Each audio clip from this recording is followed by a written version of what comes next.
دكتور محسن، حتى نختم الزاوية فيما يتعلق بالمساجين، هل لديك علم بأعدادهم الآن؟ أعداد هؤلاء تقريبا. من الأشياء المقلقة في الشارع السعودي الغموض الذي تتعامل به وزارة الداخلية مع هذه القضية، فلا أحد يستطيع يجزم بالعدد.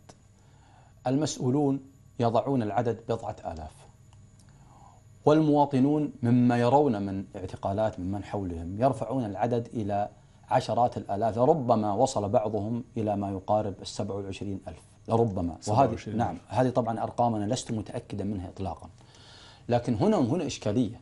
يعني مجتمع يعني يحكم بهذه الطريقة، يعني ليس عدوا، المجتمع ليس يعني عدوا. حتى عدد المساجين يترك سرا، يعني ما ليس عدو. يعني مثلا يا أستاذ، السجين لما يؤخذ، السجين مرتبط به وأبناء ووالدين، هؤلاء كلهم يعذبون الآن. هؤلاء كلهم يعذبون أشد العذاب. كيف أشد العذاب؟ لأنهم لم يرتكبوا شيئا.